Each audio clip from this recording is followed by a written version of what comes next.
So, here we are, and I've decided to embark on a rather peculiar challenge, eating like a 90-year-old doctor for the next 30 days. Now, you might be wondering what exactly that entails. Is it all about prunes and oatmeal? Does it mean I'll be downing liquid vitamins and avoiding anything that even resembles sugar? Well, let me tell you, this is going to be a wild ride, and I'm here to take you along with me. First off, let's talk about the inspiration behind this whole idea. I stumbled across an article about a 90-year-old doctor who was still practicing medicine. Can you believe that? 90 years old, and he's still seeing patients. It got me thinking about how he must be living his life, what his daily habits are, and of course, what he eats. After all, they say you are what you eat, right? And if this guy is still sharp as a tack at his age, I figured it's worth investigating. I did a little research and found out that this doctor's diet is pretty simple, yet surprisingly wholesome. It's not about deprivation or extreme diets. It's about balance, nutrition, and perhaps most importantly, moderation. So, I'm going to take a page out of his book and see if I can adopt his eating habits for a month. But here's the kicker. I'm going to document everything. I want to share this journey with you not just because it's entertaining, but because I genuinely believe there's something to learn from it. Now let's break down what this diet looks like. I'm talking about whole foods, lots of fruits and vegetables, lean proteins and healthy fats. Forget the processed junk and the fad diets. This is the real deal. I'm going to be eating things like leafy greens, berries, nuts, seeds, fish, and whole grains. Sounds pretty simple, right? But here's the challenge. I have to stick to it. No cheating, no late-night snacks or pizza deliveries. Just pure, clean eating for 30 days. I can already hear some of you saying, but isn't that boring? And to that I say, not if you get creative. I mean, think about it.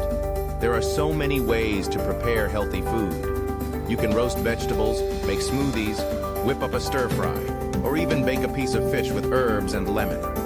The possibilities are endless, and I'm determined to keep it interesting.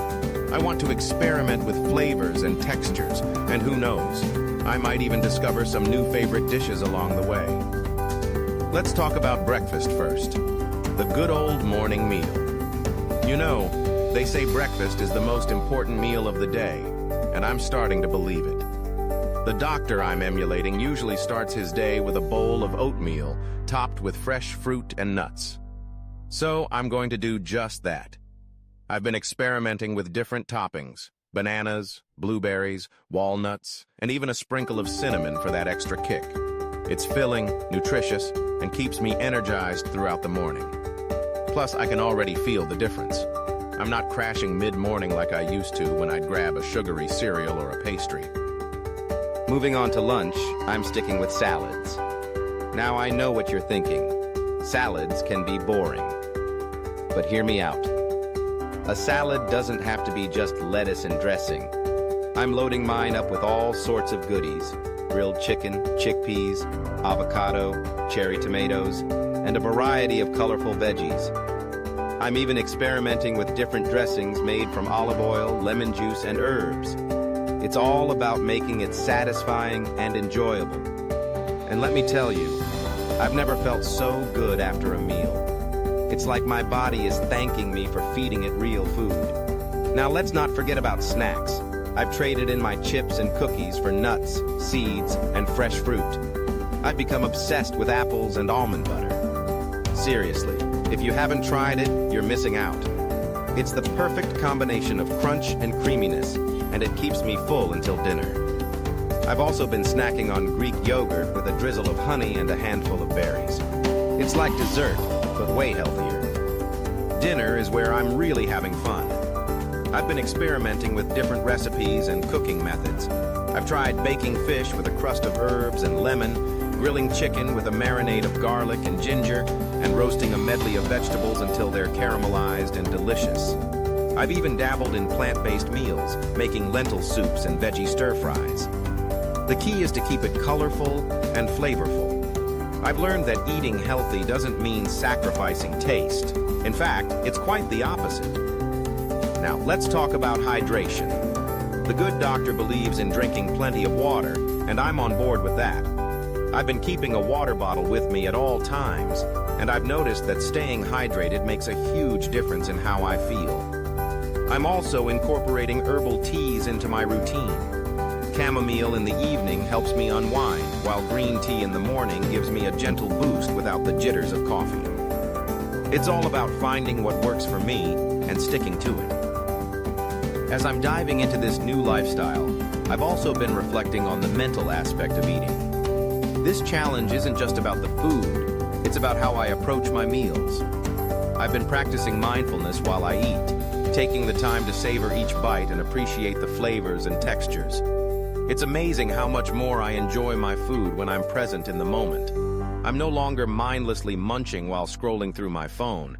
Instead, I'm sitting down, enjoying my meal, and feeling grateful for the nourishment. Now let's get real for a moment. This hasn't been an easy journey. There have been days when I've craved all the junk food I used to indulge in. I've had moments of weakness, where I've been tempted to reach for a slice of pizza or a box of cookies. But here's the thing, I've learned to listen to my body. When I crave something unhealthy, I ask myself, why? Is it hunger, boredom, stress? More often than not, it's not about the food at all. It's about addressing an underlying need. And by recognizing that, I've been able to make healthier choices and stay on track. As the weeks have gone by, I've noticed some incredible changes. My energy levels have skyrocketed. I'm sleeping better, my skin looks clearer, and I feel more focused throughout the day.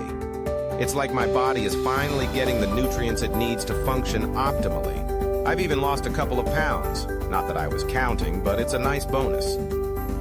The most surprising part? I'm enjoying the process. I've discovered a newfound appreciation for cooking and experimenting in the kitchen. It's become a creative outlet for me, and I love sharing my meals with friends and family. Now, let's talk about the social aspect of eating. One of the biggest challenges has been navigating social situations. I've had to be mindful when dining out or attending gatherings. It's easy to get swept up in the moment and indulge in unhealthy options, but I've learned to advocate for myself.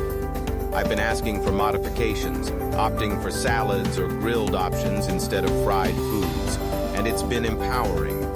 I've realized that I don't have to sacrifice my health for the sake of socializing. In fact, I can still enjoy myself while making better choices. As I approach the end of this 30-day challenge, I can't help but reflect on the journey. Eating like a 90-year-old doctor has taught me so much about myself and my relationship with food. It's not just about the physical changes. It's about the mindset shift. I've learned to prioritize my health and well-being, and I've discovered the joy of nourishing my body with wholesome foods. So what's next? Well, I'm not just going to revert back to my old habits. I've found a balance that works for me, and I want to continue this journey. I plan to incorporate more whole foods into my diet and maintain the mindfulness I've developed around eating. I want to keep exploring new recipes and flavors, and I hope to inspire others to do the same. If you're thinking about trying something similar, I encourage you to go for it. Start small, make gradual changes, and find what works for you. It doesn't have to be a complete overhaul of your diet. Even small adjustments can lead to big results over time. And remember, it's not about perfection, it's about progress. In conclusion, eating like a 90-year-old doctor for 30 days has been a transformative experience. I've learned the importance of nourishing my body, being mindful, and finding joy in the process. I hope you've enjoyed coming along on this journey with me, and I can't wait to see where it takes me next. Here's to health, happiness, and delicious food.